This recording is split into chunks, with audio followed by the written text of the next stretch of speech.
Okay, we're out fishing again. He's trying to fish for some bait. We've got a little bit of bait in there. We've got two little fish, a little bluegill and a little bass. And a while ago, he caught a small leopard frog. So he's using it for bait on one of his big ones, big rods.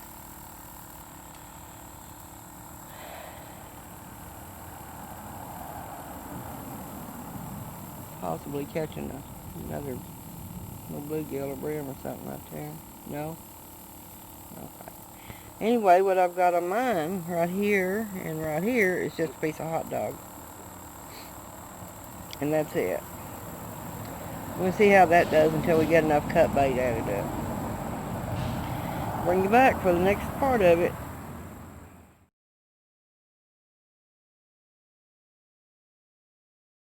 We came down to this little creek. I believe it runs into the cavern where we usually fish.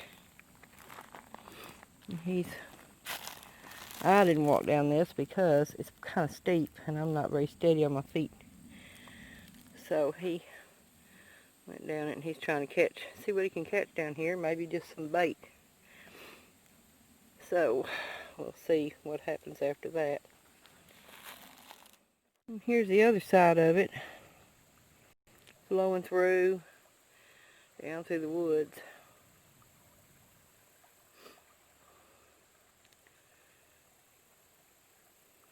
Anyway, it's a nice place, it's cool, but man, it gets real dark in here when the sun starts going down, so we're trying to catch bait just enough that maybe we can go find an actual place we want to fish at. Okay, we're back at our regular fishing hole. He caught one little brim so far that we're using for cut bait. Didn't catch anything at the other place. Had a few nibbles, but nothing, that didn't get hooked up. Yeah, and he got hung. It got hooked up on the bottom. Yeah, something down there, I guess a log or something. Must have been a stick thing. Yep. So, bring you back if we start to catch stuff. There we go, the first catch of the day. Pretty nice sized gar. I'm not going to get my hand near his mouth because they snap at ya. Ah! So now we got to figure out how to keep him. Try to put him on a stringer. Good luck, because, wow, how you going to do that? I don't know. Alright, bring you back for the next one.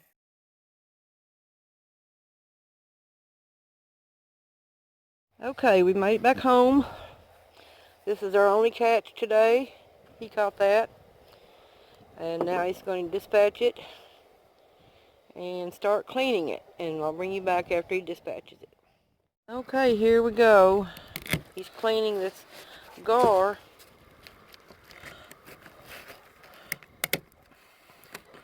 And we got to get some new pruners to do this with, because these are getting pretty old and rusty.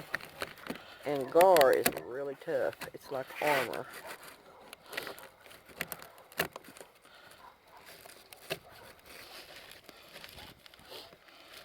Okay, you got it cut down the back. And we showed this before, but I work the fillet knife under the armor plating. Pull it back.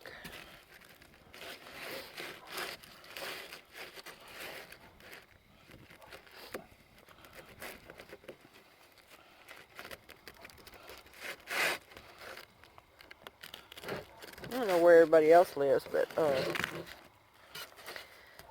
we're here in central Arkansas, and it's getting pretty chilly tonight. Finally cooling off, but I really like warm weather better than cold weather.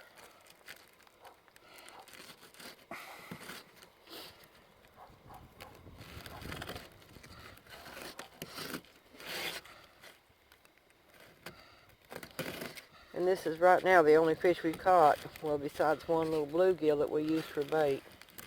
The only fish we've caught in 2 fishing trips. All those people who think that if the world goes to hell in a handbasket, that they'll just go fish and hunt and get all the food they need, are sadly mistaken.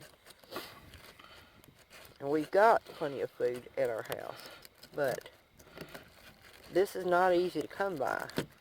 And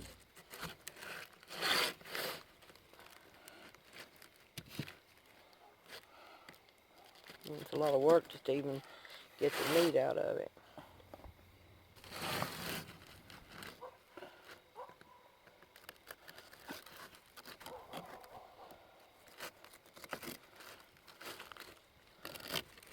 I'll bring you back when he's got it a little more progress on it.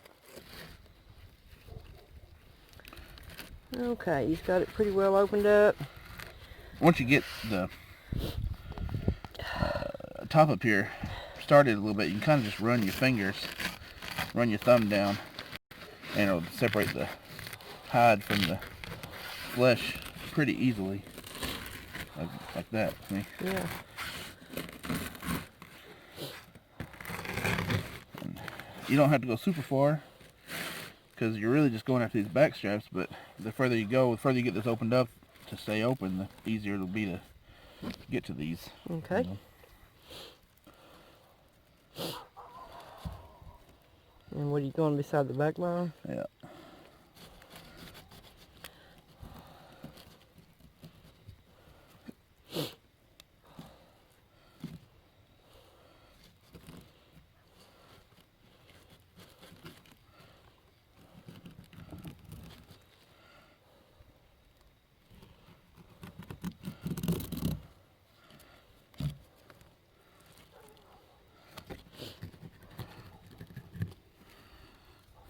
You could probably go further than this fin. I always just stop at this fin here, because there's only that much left. Okay. But you could probably go further if you wanted to.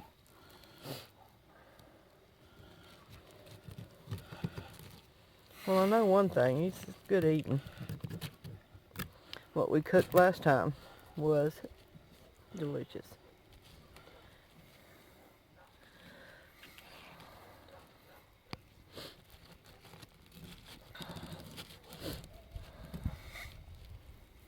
And I guess the more you do them, the better you get at it. Yeah.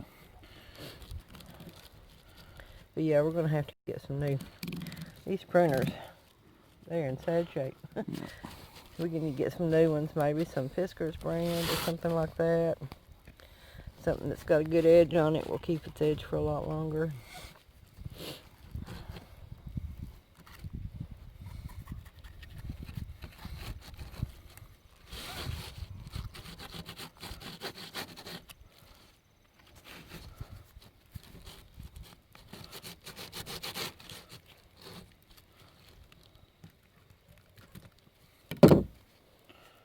And there you go.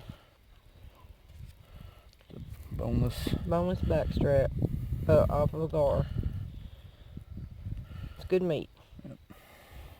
Okay, he's going to take the rest of it out and we'll bring you right back. He's about got that one done. What was it? What were you cutting up the other night? You broke that other fillet knife. That turtle. A turtle. Yeah. Just snapped the end. Snapped it. Snapped it right here, right above the handle. Where? Just right above the handle, right about here. Yeah. And the other knife. And that was a better. It was Rapala brand knife. I don't know. It's supposed to be better, I guess. All right, and there you go. 2 white meat backstrap fillets. Yep. Off of there. Oh. And we'll put them in water. Then when we take them in, we'll rinse them good before we cut them up, cook them and eat them. We're not going to probably eat them tonight. We actually stopped by Burger King on the way home. Because sometimes you want some Burger King. Anyhow, there you go, and there's the head. And just, you can't, some people eat the eggs and stuff out of fish. Yeah. You can't do that out of gar because they're toxic to people. Yeah. This guy, his stomach was all sunken in too. He was thin, wasn't he? Yeah, he was hungry. Guess that's why he bit that bait. Mm-hmm. And there's his head, what's left of it. And his teeth. Look at that. You don't want those getting a hold of you, that's for sure. They're like little needles. Yeah. Just Tongue is in there. It's kind of is it fork hard or tongue. soft? It's kind of hard, but it's kind of like cartilage. Oh, okay. But it's like a forked tongue. Yeah. Needle teeth that just hang on everything. Yeah. Some people fish for them with pieces of rope Just that a piece are of rope. frayed out. Yep. Because once they bite that piece of rope, They get tangled in it. yeah, their teeth get tangled in it. Okay, that's it. I'll link you to where we cooked the other one. Show you how we did it. So, that's it for tonight. Thanks for watching.